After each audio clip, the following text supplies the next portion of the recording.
kelahiran Bung Karno masih menjadi polemik. Di video kali ini akan membuktikan di mana sang proklamator dilahirkan. Menelusuri jejak Bung Karno, selamat datang di Love Surabaya.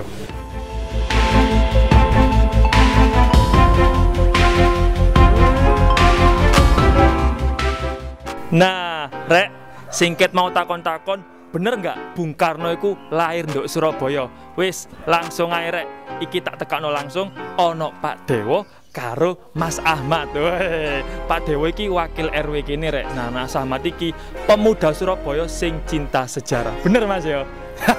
Ya wis Rek, langsung ae kene takon-takon nduk Pak Dewo tentang sejarah. Bener gak Bung Karno itu lahir nduk Jalan Pandean, Pak? Ya, betul. ya, Pak, kemudian kenapa Bung Karno itu bisa dilahirkan di sini, Pak? Ya, karena kan orang tuanya Bung Karno itu kan guru di sini, guru di Surabaya di Sulung, ya. Nah, terus habis itu istrinya itu menyusul ke sini naik perahu bunting besar. Oh, ya, gitu. Jadi dia cari kos di Pandean sini. Oh, oke. Jadi Karena di sini itu cuma menumpang istrinya kos dan lahirnya. Oh, oke. Naik perahu Pak ya, karena kebetulan di depan sini ada kali Pak ya. Oke, betul. Nah, Rek, ngomong-ngomong soal sejarah Bung Karno iso lahir nduk gini, langsung takok nduk Mas Ahmad ya. Mas, bener nggak sih Mas kalau kita tabrakan dengan informasi yang selama ini bahwa Bung Karno ini lahir di Blitar? Bagaimana Mas tanggapannya Mas Ahmad? Jadi menurut riset saat itu ada Pak almarhum sudah ya, Pak Peter Rohi ini meneliti Bung Karno ini lahirnya di mana. Ternyata riset dengan perguruan tinggi, lalu juga tim cagar budaya pemerintah kota Surabaya menyimpulkan bahwa ternyata Bung Karno iki arek Surabaya, lahir di Surabaya 6 Juni 1901, yaitu di Kampung Pandean ini. Karena beliau punya orang tua namanya Raden Sukemi yang itu guru, ya kebetulan juga ngajar, dan ibunya Ida Ayu Nyoman Rai Simben yang itu orang Bali. Jadi akhirnya naik perahu seperti yang diceritakan Pak Dewo, ngekos dan lahir Bung Karno di Kampung Pandean ini.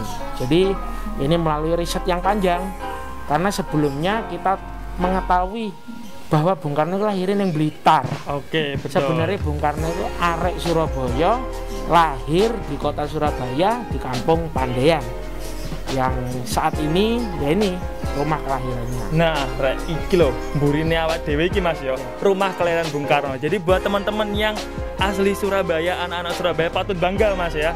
Karena selain Bung Tomo ada juga pahlawan nasional, presiden pertama kita yang lahir di Surabaya.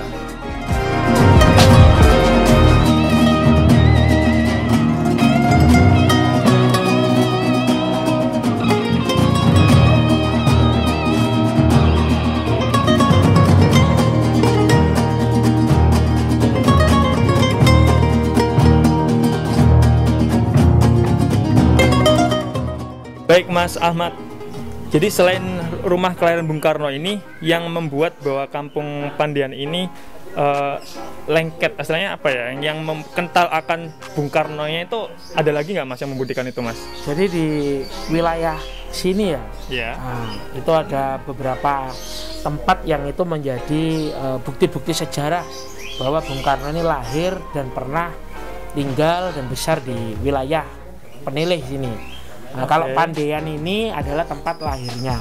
Lalu juga di dekat sini di Lawang Seketeng itu ada Langgar Dhuwur, itu usianya kurang lebih 125 tahun. Langgar Dhuwur.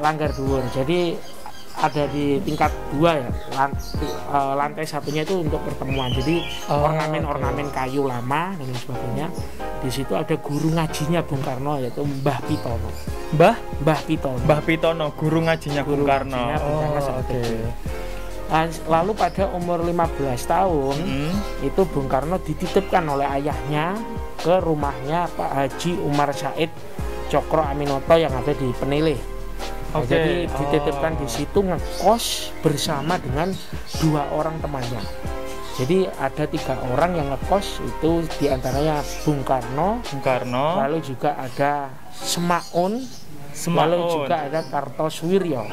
di mana 3 orang ini merupakan tokoh bangsa yang juga pendiri ya, tokoh 3 kutub ideologi. Kalau Bung Karno terkenal dengan nasionalismenya, betul. Kartosuwiryo dengan Islamnya, yang saat betul. itu beliau juga adalah tokoh DITII, Darul Islam dan Tentara Islam Indonesia.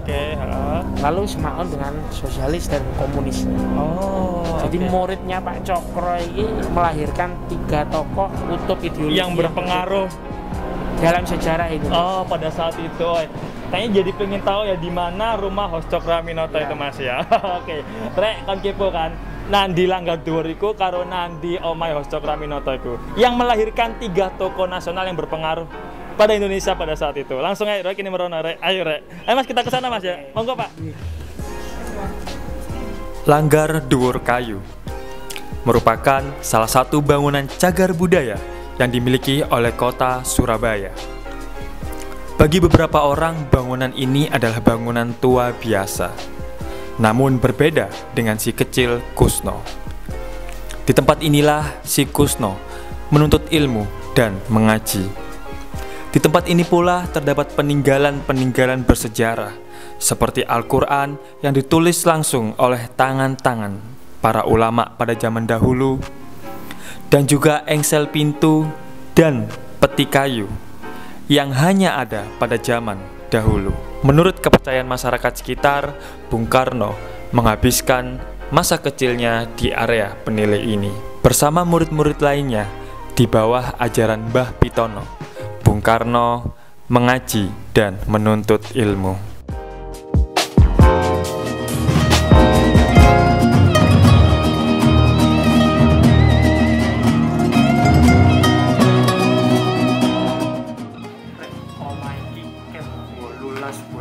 Artinya wis 200 tahun lebih omah iku berdiri.